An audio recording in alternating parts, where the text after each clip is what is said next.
Hello friends, आज के चले एलाम बागाने और आज के प्रथमे किछु बीज दिए देव।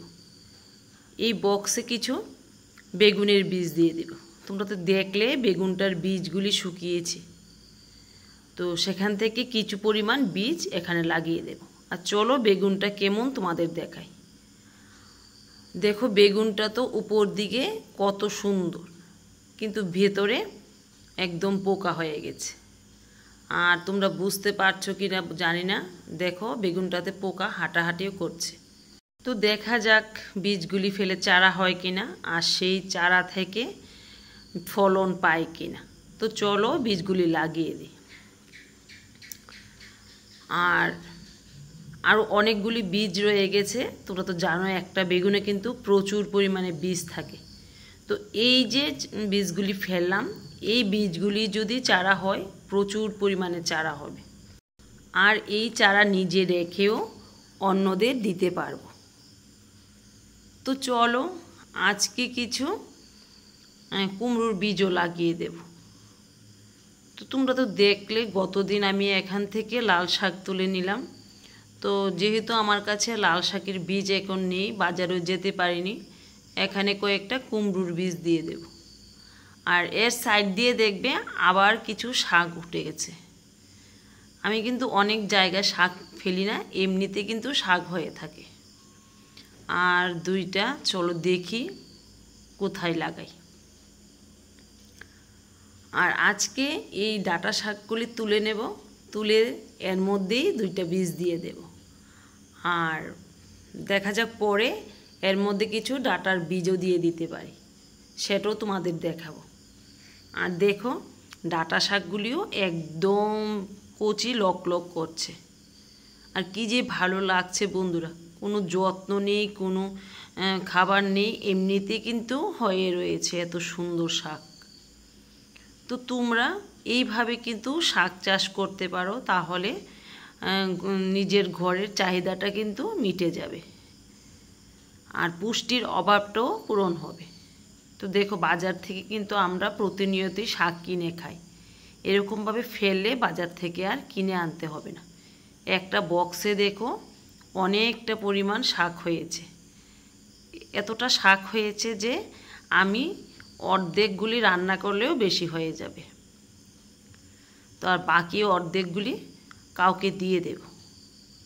তো এবার বক্সের মাটিটা একটু ঝুরঝুরে করে নিলাম। এবার দেখো এর মধ্যে দুইটা কুমড়ার বীজ দিয়ে দিই।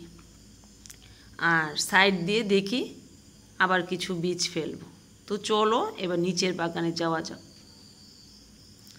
তো বন্ধুরা দেখো এখানে কিছু কচুর মূল দিয়েছি। আমি ভিডিও বানাইনি তাই তোমাদের দেখাতে পারিনি। আর এগুলি থেকে দেখো ডগাও বেরোতে শুরু করলো। তো দেখা যাক কতটুকু হয়, এর থেকে কচু কিংবা লতি পাই কিনা। আর আজকে এখান থেকে একটা কাঁঠাল নিয়ে নেব। দেখো আমার গাছে তো প্রচুর পরিমাণ কাঁঠাল হয়েছে। পাকা কাঁঠাল কয়টা খাবো, কাঁচা কাঁঠাল তুলে তরকারি রান্না করি। তো আমি কিন্তু প্রায় সময়ই এখান থেকে কাঁঠাল তুলে এঁচোড় রান্না করি। তো কাঁঠালগুলিও দেখো অনেকটা বড়। আর এই কাঁঠালগুলি এখন পাকবে না, এগুলি আষাঢ় মাসে পাকবে। আর এখান থেকে বেগুন নিয়ে নেব। দেখো এই বেগুনটা আমি দেখিনি, একটু বুড়ো হয়ে গেছে। তো আর কিছু আগে তুলে নিলে ভালো হতো। আর এই গাছটাতেও কয়েকটা বেগুন আছে। তো তোমরা তো জানো এই গাছগুলি আমার পুরনো গাছ। এই গাছটার বয়সও প্রায় 2 বছরের উপরে হবে। আর এখান থেকেও আমি অনেক দিন ধরে বেগুন পেয়ে যাচ্ছি। দেখো আজকে এখান থেকে পেয়ে গেলাম 4টা বেগুন। আর চলো ওই সাইডে যাওয়া যাক। আর দেখো এই গাছটা থেকেও কয়েকটা বেগুন পেয়ে যাব। আর এখন কিন্তু ভেতর দিয়ে যাওয়া যায় না, কুমড়ো গাছগুলি সব দিকেই লতিয়ে গেছে। তবে একটা দুঃখের ব্যাপার কি, প্রত্যেকটা ব্রাঞ্চে কিন্তু কুমড়ো আছে কিন্তু ঝরে যাচ্ছে।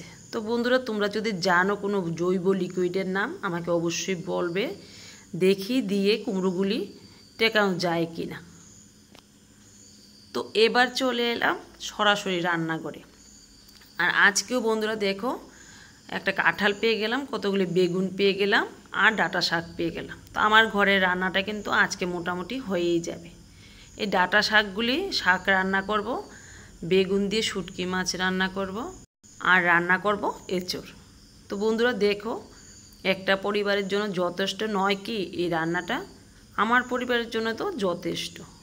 তাই তোমাদের বলি, প্রতিদিনই একটু একটু বীজ লাগাও, অন্তত পক্ষে 15 মিনিট বাগানে সময় দাও, তাহলে দেখবে তোমাদের বাগানটাও অনেক সুন্দর হবে আর শাক সবজিতে ভরে যাবে। তো ঠিক আছে বন্ধুরা, আজকে এখানে বিদায় নিচ্ছি, দেখা হবে আগামী দিন।